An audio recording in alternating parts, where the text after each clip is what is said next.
Bueno, mis hermanos, Dios les bendiga. Hoy tenemos la lección número 12 del programa de evangelismo y discipulado. Estamos dando un curso de evangelismo y discipulado bíblico. Y como ustedes saben, hermanos, tuvimos una interrupción bastante larga por algunas actividades internas de acá de la congregación. Hoy estamos reanudando y bueno, vamos a continuar con la lección de hoy que nos corresponde. Específicamente nos toca hablar, estamos ya por 2 estudios pasados, el tema diálogo evangelístico con un solo Jesús.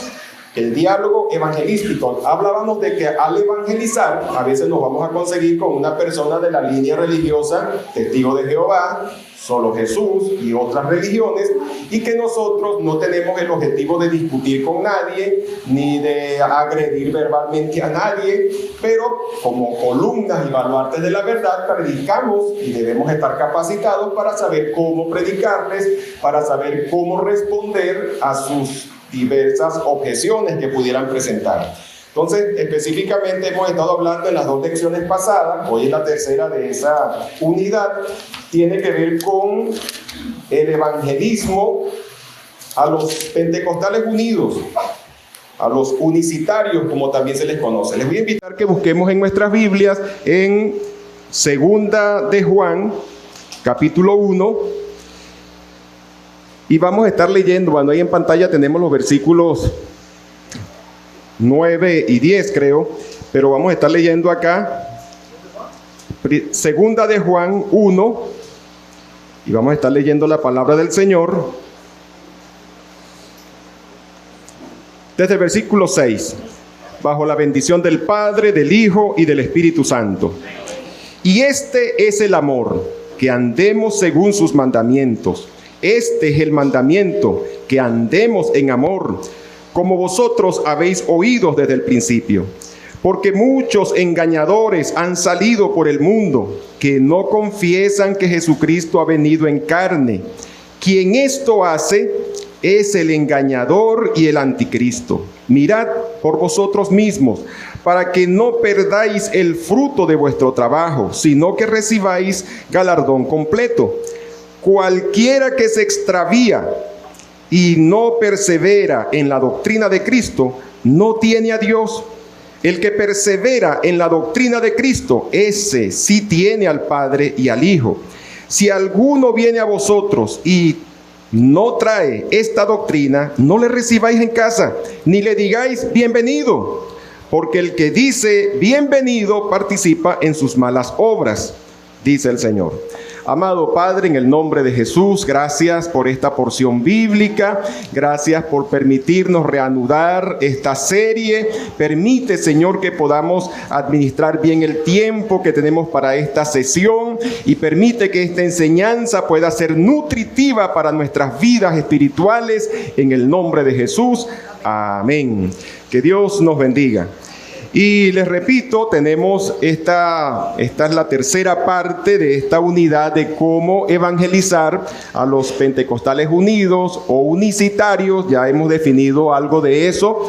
Y básicamente lo que tratamos en los 2 estudios anteriores fue distinción de personas en la deidad. O sea, la Biblia distingue Padre, Hijo y Espíritu Santo, no son el mismo. Recuerde que los unicitarios dicen de que hay un solo Dios que se manifestó como Jehová en el Antiguo Testamento, que se manifestó como Jesús en el Nuevo Testamento y que se manifiesta como el Espíritu Santo en la actualidad.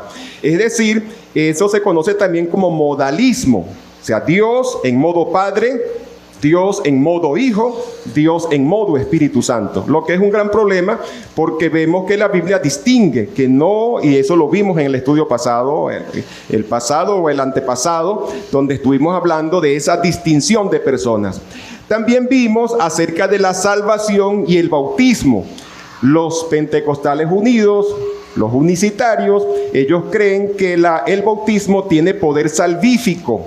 Es decir, que si usted no es bautizado, usted no es salvo. Y eso, hermano, no tiene base bíblica realmente. Vemos al que fue crucificado al lado del Señor, que fue salvo y no hubo manera de que a ese hombre lo bautizaran, lógicamente.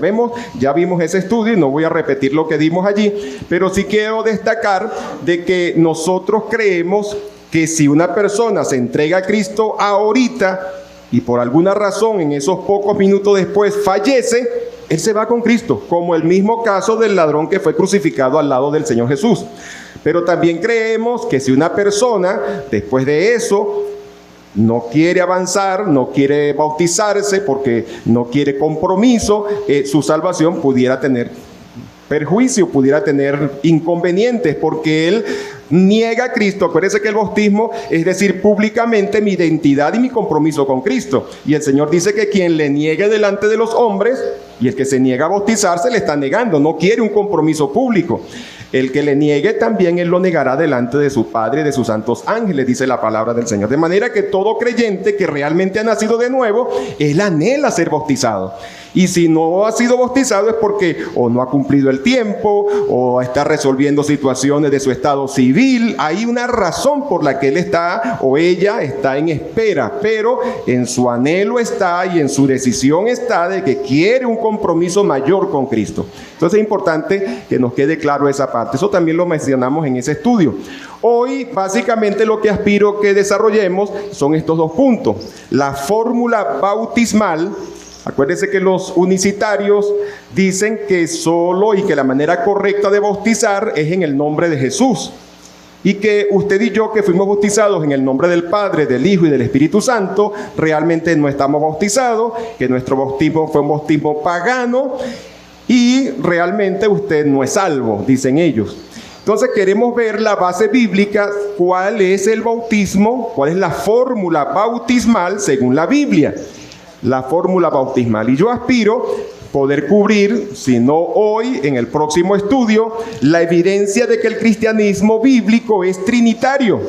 La evidencia bíblica, aunque no podremos desarrollar un estudio de la Trinidad como tal, porque las veces que lo hemos dado aquí en la iglesia nos ha tomado como 4 horas, más o menos, más de 4 horas, porque le hemos dado en 4 partes, nos ha tomado en cada parte 1 hora y media, 1 hora y 20, o sea, como 5 horas nos llevaría a desarrollar el estudio de la Trinidad.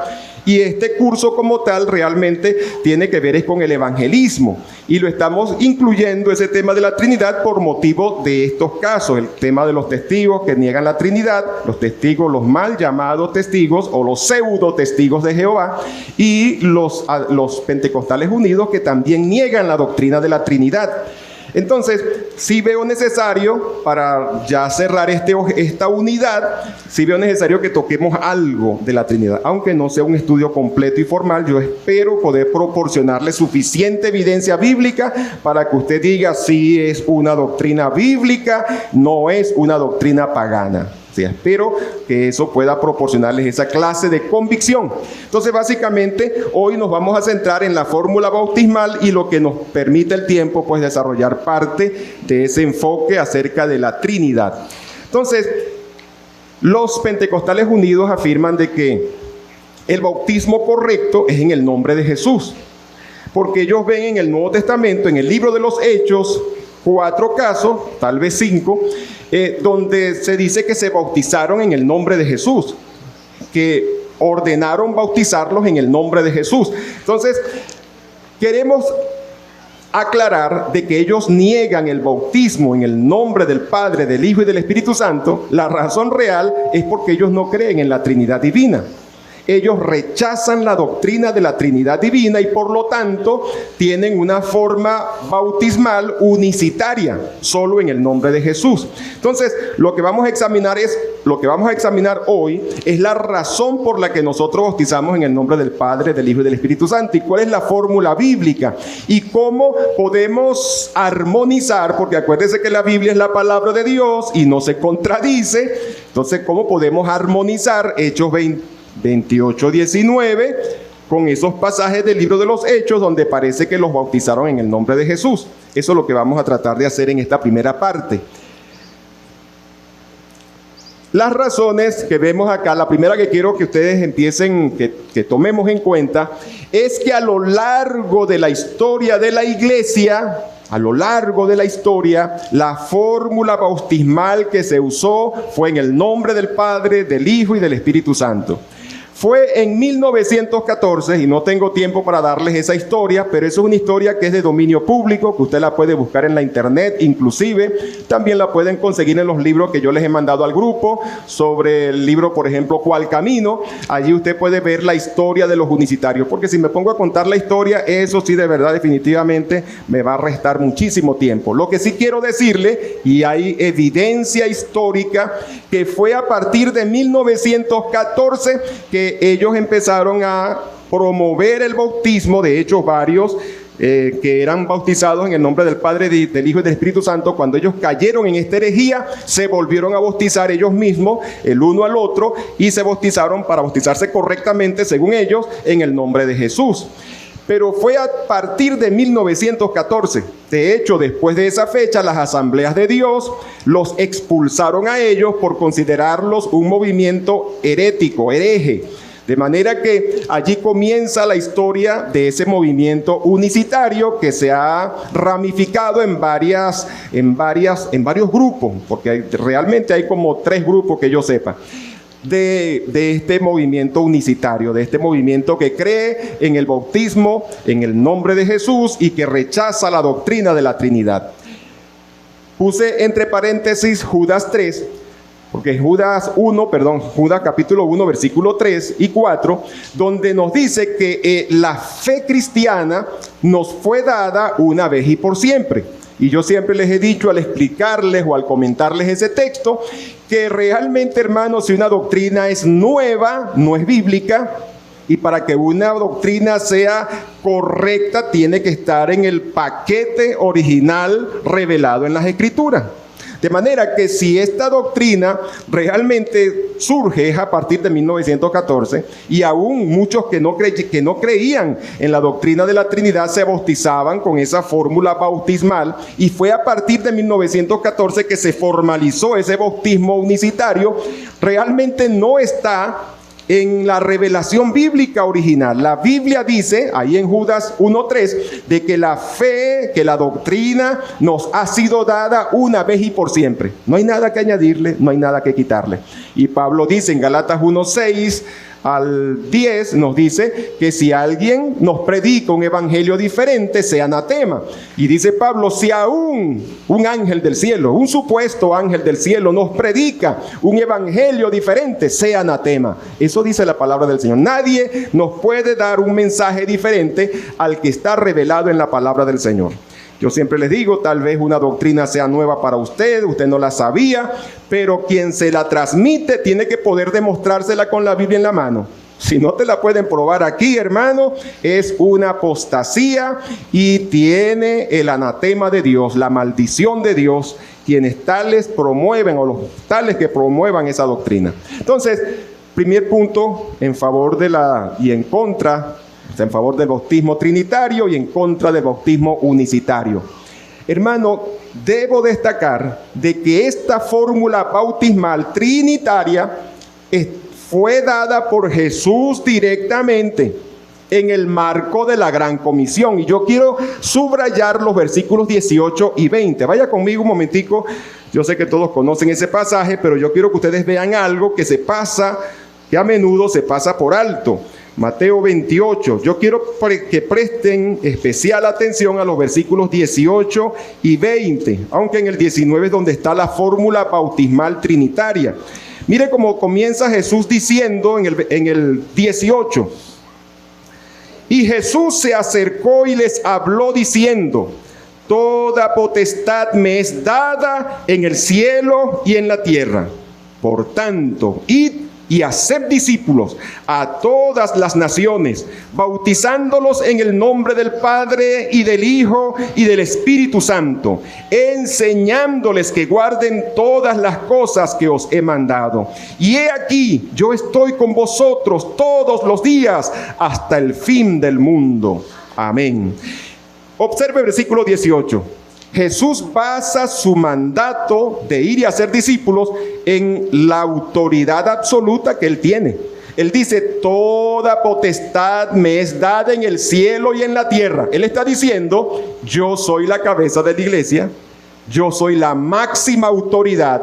Y entonces el versículo 19, después que él se identifica con que tiene la máxima autoridad en el universo, en el cielo y en la tierra, él comienza diciendo en el versículo 19, por tanto. Esa palabra por tanto es como decir, por causa de lo dicho, basado en lo que he dicho, que tengo autoridad en el cielo y en la tierra, les doy esta orden. Y hacer discípulos, primera orden. Vayan y prediquen, hagan discípulos. Y luego dicen a esos discípulos que van a ser en todas las naciones, bautícenlos en el nombre del Padre y del Hijo y del Espíritu Santo. Jesucristo basó esa orden en su autoridad que tiene en el cielo y en la tierra, como Dios, como cabeza de la iglesia. Hermano, yo creo que esto debería ser suficiente para mí, porque Él está diciendo que esa orden la da Él como la máxima autoridad de la iglesia, como la cabeza de la iglesia. Yo creo que sobre eso ya no podremos cuestionar. No hay nadie que tenga una autoridad superior que le anule a Él la orden que Él directamente dio. Pero fíjese lo siguiente, en el versículo 20 continúa diciéndole: a esas personas que tú ganaste para la causa de Cristo y que los adoctrinaste, que los bautizaste en el nombre del Padre, Hijo y Espíritu Santo, le dice, enseñándoles que guarden todas las cosas que les he mandado. ¿Está escuchando lo que Jesús está diciendo? En el 18, Él presenta su credencial como la máxima autoridad. En el 19, me dice que vaya y haga discípulos y que a esos discípulos los bautice en el nombre del Padre, del Hijo y del Espíritu Santo. Y luego me dice que a esas personas hay que enseñarles a cumplir todo lo que Él nos ha mandado. Y lo último que Él mandó fue esto. De todo lo que Jesús mandó, lo último que mandó fue esto. Esto es una orden explícita. Usted busca esa palabra id y es un imperativo. Id y haced discípulos, bautícelos en el nombre del Padre, del Hijo y del Espíritu Santo. Esa fue su última orden, fue la última orden. Y lo que vamos a enseñarle a todos los que vengan es que deben obedecer todo lo que Jesucristo nos mandó. Y lo último que mandó fue eso: bautícelos en el nombre del Padre, del Hijo y del Espíritu Santo. Realmente, hermano, no hay discusión.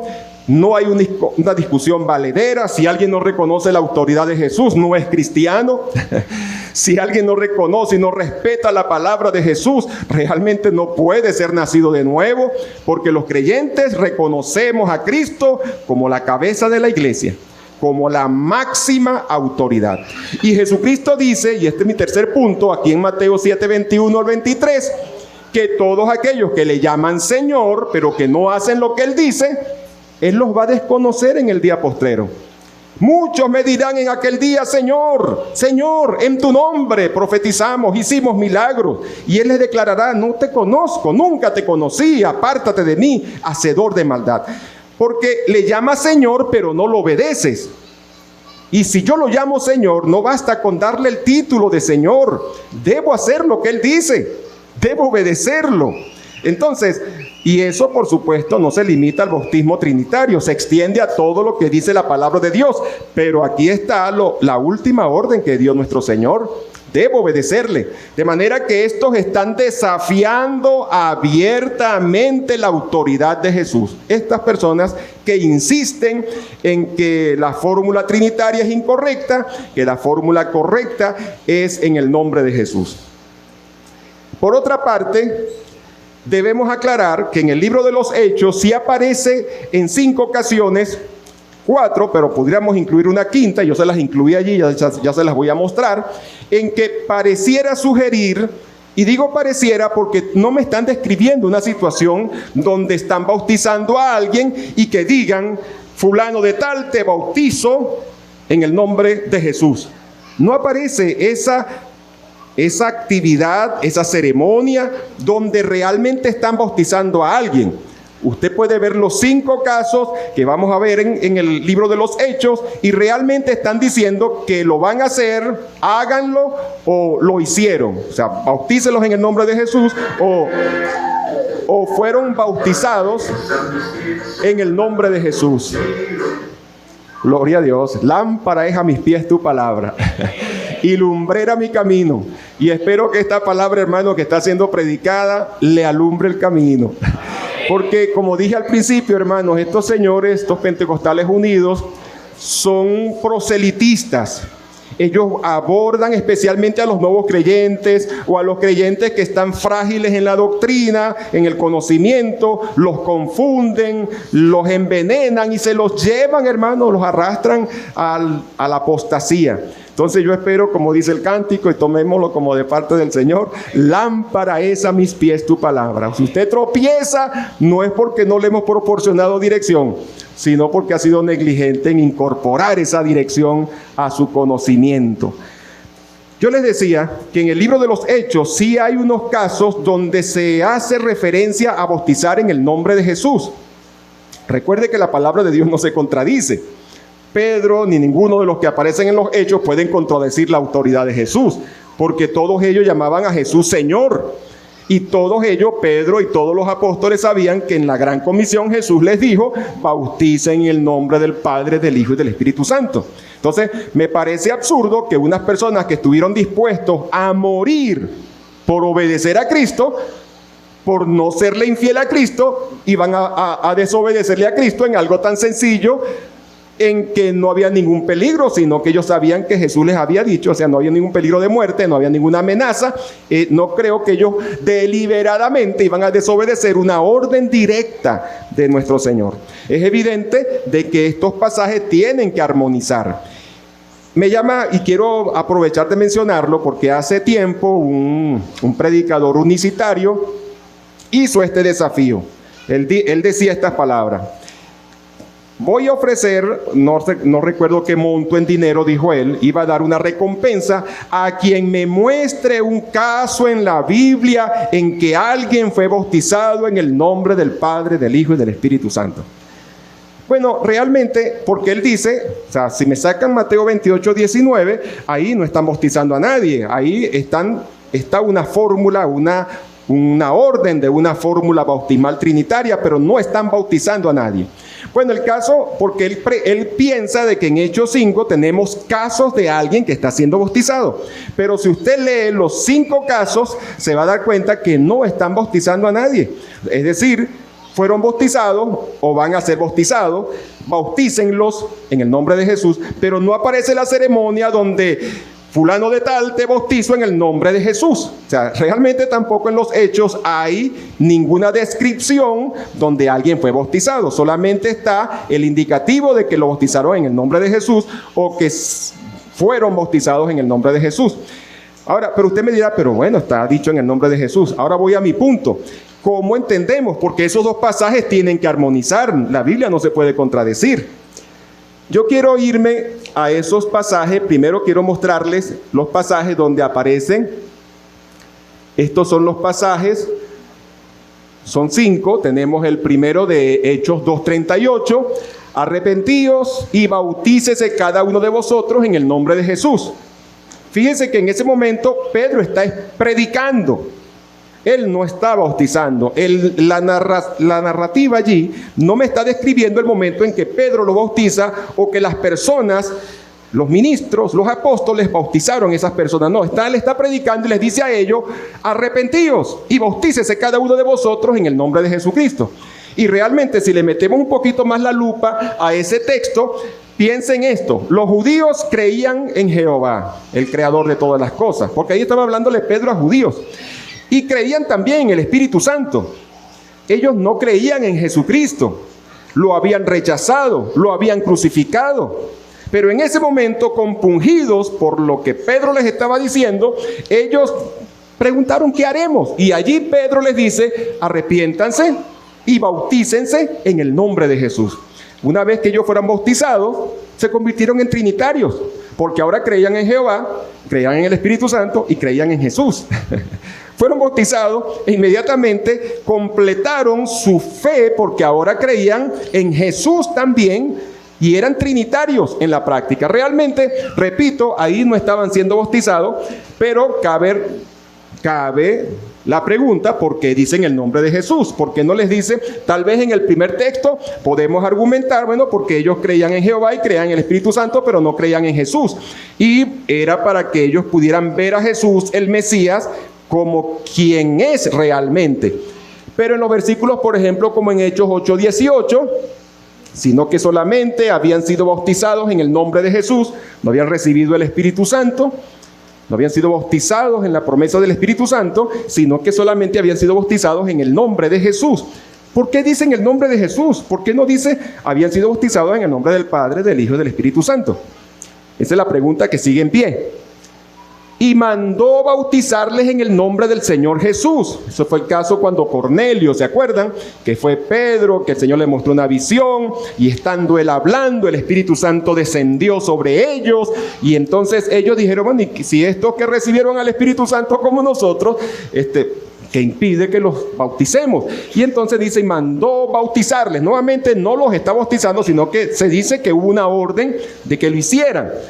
Y nuevamente dice en el nombre del Señor Jesús, porque no dijo en el nombre del Padre, del Hijo y del Espíritu Santo. Esa sería la pregunta que sigue en pie y se las voy a responder. Primeramente el Señor.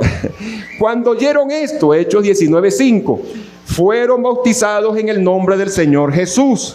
Fueron bautizados en el nombre del Señor Jesús. Y el otro texto que también pudiera agregarse a la lista, ahora pues, ¿por qué te detienes? Levántate y bautízate y lava tus pecados invocando su nombre. Yo creo que ese texto realmente no está en el grupo, porque realmente él invocaba su nombre para perdón de pecados. Y bueno, y la orden era que se bautizara. Realmente no dice que este quinto texto, no dice que fue bautizado en el nombre de Jesús, sino que solamente fuera bautizado y que invocara el nombre de Jesús, el nombre del Señor, para perdón de pecados. De manera que tenemos 4 textos. Yo quiero que ustedes entiendan, hermanos, en primer lugar, para responder la pregunta que sigue en pie, es que en el Nuevo Testamento, el nombre de Jesús hace referencia a la autoridad de Jesús. Cuando los discípulos bautizaban, cuando los discípulos oraban por los enfermos, lo hacían en el nombre de Jesús. Y eso conecta esa acción con la gran comisión, con la autoridad. Jesús dijo, toda potestad me es dada en el cielo y en la tierra, por tanto vayan y prediquen. La gran comisión, según nos las plantea Marcos, dice que sobre los enfermos pondrán sus manos y sanarán, echarán fuera demonios. Los discípulos podían hacer esas cosas basado en la autoridad de Jesús, quien tiene autoridad en el cielo y en la tierra, y cuando ellos hacían algo, lo hacían en el nombre de Jesús, porque el nombre de Jesús significaba la autoridad que había recibido. Y mire cómo lo dice textualmente, Hechos 4:7, cuando el Sanedrín confronta a los apóstoles, ellos dicen, y poniéndolos en medio, les preguntaron, ¿con qué potestad o en qué nombre habéis hecho vosotros esto? ¿Te das cuenta? El nombre de Jesús era hacer referencia a la autoridad con la que habían hecho aquella acción. Es decir, este era el hombre que había sido sanado, el cojo, del capítulo 3, y está el alboroto porque ellos lo hicieron, y estaba ese hombre. Entonces ellos confrontan porque ellos no querían que los discípulos siguieran predicando a Jesús. Y dice, poniéndoles en medio, les preguntaron, ¿con qué potestad? ¿Con qué autoridad? ¿O en qué nombre? ¿Te das cuenta? Hay una idea de que el nombre hace referencia a la autoridad. ¿Quién te delegó? ¿Quién te autorizó para hacer esto? ¿Con qué autoridad lo estás haciendo? ¿En qué nombre lo estás haciendo? Ese es el punto. Lógicamente, ellos sanaron a ese hombre en el nombre de Jesús. Eso significa, con la autoridad que Jesús nos dio en la gran comisión, con esa autoridad y en ese nombre estamos haciendo esta obra. Cuando los discípulos bautizaban en el nombre de Jesús. Es decir, no era que en la fórmula bautismal era te bautizo en el nombre de Jesús. No, ellos bautizaban con la autoridad y con la orden que Jesús les había dado. Pero la orden que Jesús le había dado en Mateo 28:19 es que bautizarán en el nombre del Padre, del Hijo y del Espíritu Santo. Bautizaban en el nombre de Jesús, aunque eso no significa que esa era la fórmula bautismal que usaban. ¿Sí me captan la idea? Bautizaban en el nombre de Jesús porque lo hacían con la autoridad que Jesús les había dado. El sentido del nombre era en qué potestad, con qué autoridad lo hacían. Ellos bautizaban en el nombre de Jesús, pero la fórmula bautismal que aplicaban era en el nombre del Padre, del Hijo y del Espíritu Santo. Porque realmente, ahora si tú me muestras, le diría yo a esa persona, si tú me muestras un pasaje bíblico donde, no sé, Felipe entró con el etíope y le dice, te bautizo en el nombre de Jesús de Nazaret. Ah, bueno, ni modo, está un pasaje. Pero vuelvo a mi punto. Lo que está en Hechos no es una fórmula bautismal, pero si lo fuera, entonces sería correcto los dos formatos. Porque si lo fuera, si en Hechos tuviésemos una fórmula bautismal que diga en el nombre de Jesús, y como yo creo que Hechos es tan palabra de Dios como Mateo y el resto de toda la Biblia, entonces eso significaría para nosotros que es correcto bautizar en el nombre del Padre, del Hijo y del Espíritu Santo, y que sería correcto bautizar en el nombre de Jesús. Si lo que encontramos en los Hechos es una fórmula bautismal. ¿Sí me captan el punto? Si lo que encontramos en los Hechos es una fórmula bautismal. Pero no lo es. Pero si lo fuera, nadie puede decir que con estos textos descalificara Hechos 28, 19. Hechos 3:6 dice, mas Pedro dijo, no tengo plata ni oro, pero lo que tengo te doy, en el nombre de Jesucristo de Nazaret, levántate y anda. Que fue, aquel caso fue donde lo confrontaron y este fue el suceso. Ellos lo hicieron en el nombre de Jesucristo. Y aquí realmente dice que él dijo en el nombre de Jesucristo de Nazaret. Allí sí hay un relato de lo que ocurrió y de lo que Pedro le dijo, en el nombre de Jesucristo. Sin embargo, en los bautizos que acabamos de leer en el libro de los Hechos, en ninguno de los casos me está describiendo el suceso, sino que está haciendo referencia. Y basado en esto que les estoy diciendo, no podemos ver una fórmula bautismal. Y repito, si alguien pudiera demostrar que sí es una fórmula bautismal, entonces las dos serían correctas. Siempre y cuando que sea bautizado en el nombre de Jesús no niegue la Trinidad. Siempre y cuando. Yo estoy diciendo, si alguien pudiera probar que realmente lo que tenemos en los Hechos es una fórmula bautismal, entonces sería también una forma correcta. Yo podría decir cuando bautice, bautizo al primero en el nombre del Padre, del Hijo y del Espíritu Santo, bautizo al segundo, te bautizo en el nombre de Jesús. Si ambas son una fórmula, los dos quedarían igualmente bautizados, bíblicamente bautizados, correctamente bautizados. Si podemos probar, si alguien pudiera probar que se trata realmente de una fórmula. Pero siempre y cuando que estoy bautizando en el nombre de Jesús y el que está bautizando crean en la Trinidad divina, crean que Dios existe eternamente en tres personas, Padre, Hijo y Espíritu Santo, que hay un solo Dios verdadero, pero hay tres personas. Sí, porque si no cree, de hecho el texto que acabamos de leer, y creo que lo tengo más adelante, el texto que acabamos de leer allí en segunda de Juan, dice que si no crees en el Padre y en el Hijo, no lo recibas. Dice, no tiene a Dios. O sea, el que no tiene al Padre y al Hijo, o sea, el que no cree en las divinas personas, Padre, Hijo y Espíritu Santo, no tiene a Dios. Por lo tanto, no es salvo, no es creyente, no es auténtico. Entonces, si a ese que está bautizando o ese que está bautizando no cree en la Trinidad, ese bautismo no sirve de nada. ¿Sí me captan el punto que les estoy planteando? Porque quiero avanzar.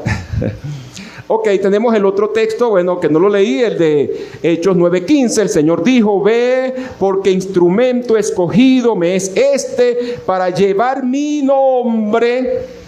Yo quiero que, mi punto es el uso y significado del nombre de Jesús. Y les estoy diciendo que cuando ellos sanaban, cuando ellos bautizaban, lo hacían en el nombre de Jesús, como lo decían en la pregunta, en la potestad o en la autoridad de Jesús. Mira lo que dice en Hechos 9:15, y esto fue cuando Saulo de Tarso tuvo su encuentro con Jesús y Dios manda a este hombre a hablar con él y le dice estas palabras. El Señor me dijo, ve, porque instrumento escogido me es para llevar mi nombre en presencia de los gentiles y de reyes y de los hijos de Israel. Observe que es para llevar su nombre. Pero realmente, ¿qué hacía Pablo en su ministerio? Llevaba el nombre de Jesús. Mira, este es Jesús Nazaret. Repartió pancartas, repartió tarjetas. ¿Qué hizo? No, él llevó fue el evangelio. Él predicó el evangelio de Jesús.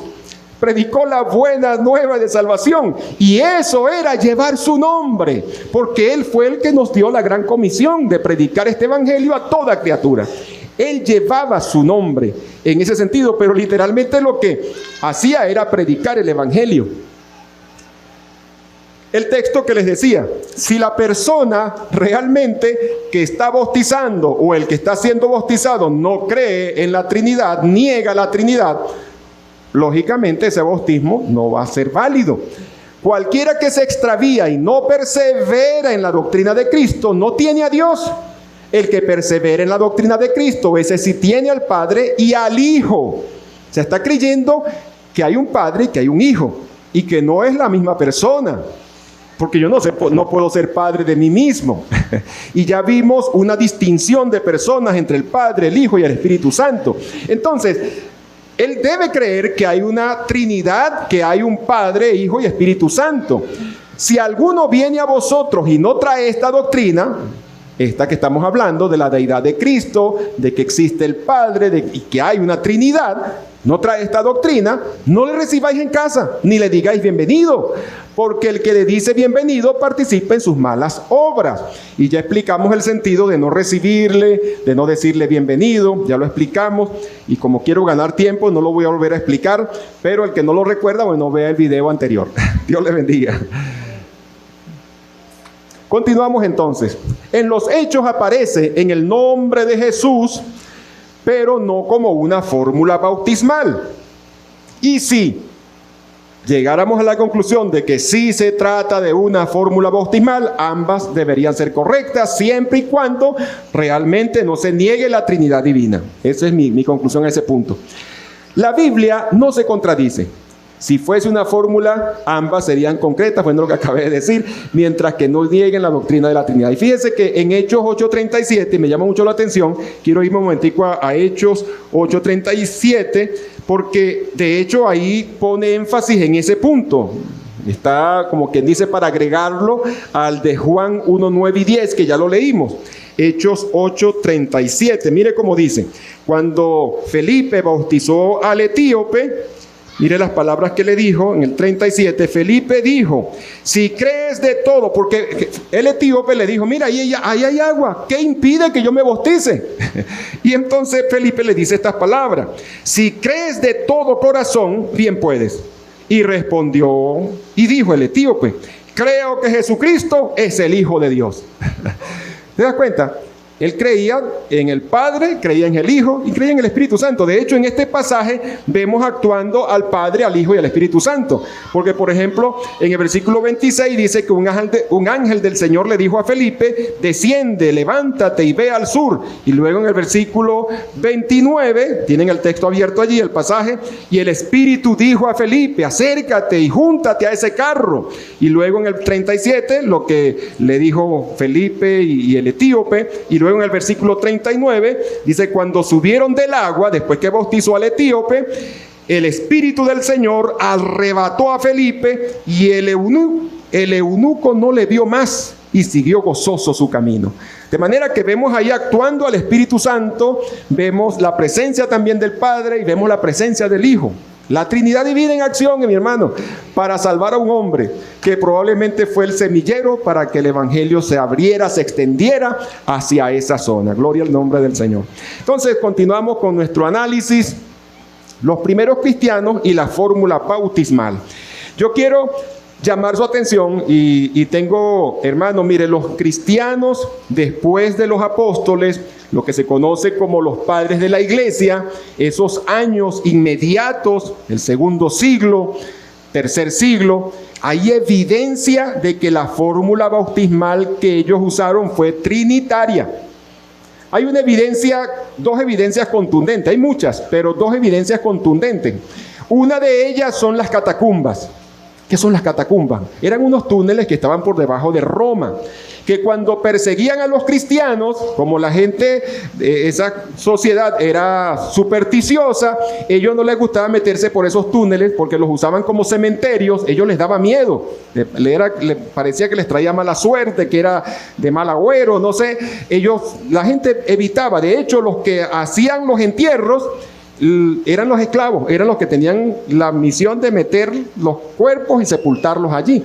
Lo cierto es que las catacumbas se convirtió en el refugio de los cristianos en época de persecuciones. No había donde esconderse y como yo les daba miedo meterse por esos túneles, se refugiaban allí. Bueno, hermanos, en esos túneles, en las catacumbas, como se les conoce, hay inscripciones, hay escritos, hay dibujos de lo que relata la historia, las vivencias, las creencias de esos primeros cristianos, hermanos.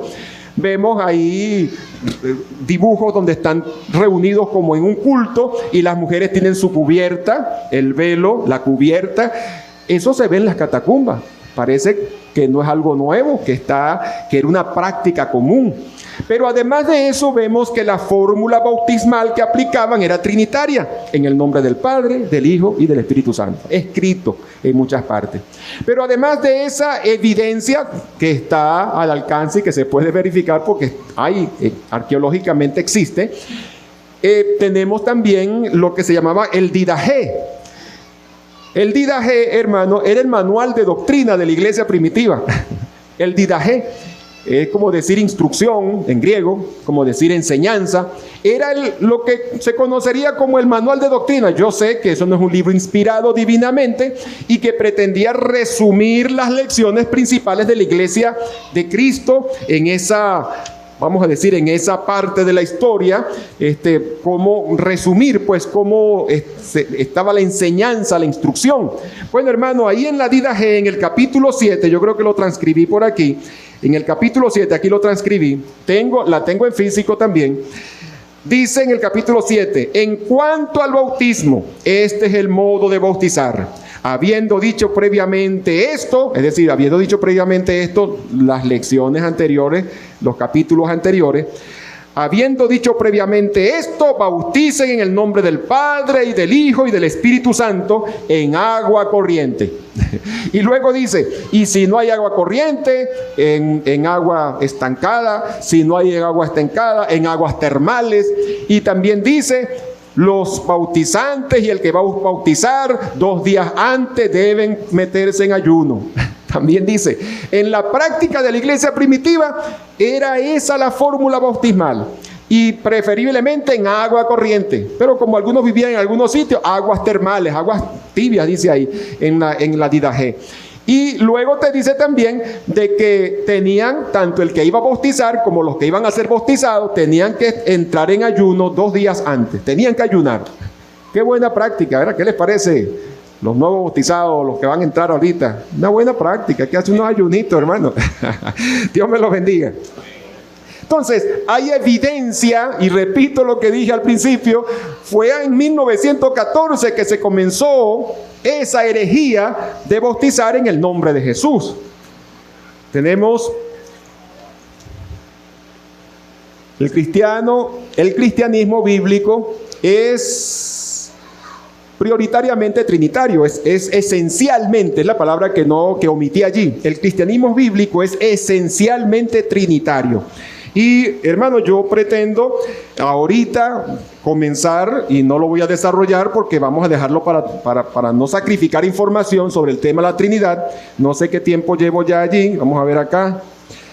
Pero aspiro solamente a hacer una entrada al tema de la Trinidad y dejar para hacer un pequeño, como un cierre, como una visión a grandes rasgos, pero sí que podamos proporcionar suficiente evidencia bíblica. Ahora bien, el cristianismo bíblico es esencialmente trinitario. Cada aspecto fundamental de la vida cristiana, por ejemplo, la conversión, cuando alguien se convierte a Cristo Jesús, Tito 3:4, no me dio tiempo de incluir esas láminas en la diapositiva, pero ustedes lo pueden ver ahí la cita. Tito 3:4 dice, pero cuando se manifestó la bondad de Dios, el Padre, nuestro Salvador, y su amor por los hombres, nos salvó no por obras de justicia que nosotros hubiéramos hecho, sino por su misericordia, por el lavamiento de la regeneración y por la renovación del Espíritu Santo, Padre, Espíritu Santo. 6, el cual derramó en nosotros abundantemente por Jesucristo nuestro Salvador. Padre, Hijo y Espíritu Santo intervinieron cuando tú fuiste salvo. Intervinieron el Padre, el Hijo y el Espíritu Santo.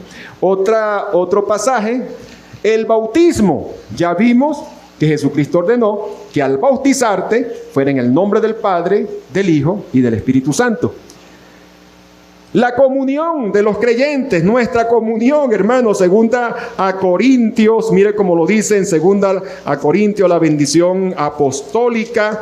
Mire cómo dice: la gracia del Señor Jesucristo, el amor de Dios y la comunión del Espíritu Santo sea con todos vosotros. La comunión del cristiano y esa bendición apostólica nos habla de la Trinidad, la devoción y la oración, la vida devocional del creyente. Efesios 2:18. Porque por medio de él los unos y los otros tenemos entrada por un mismo espíritu al Padre. Y vea la Trinidad.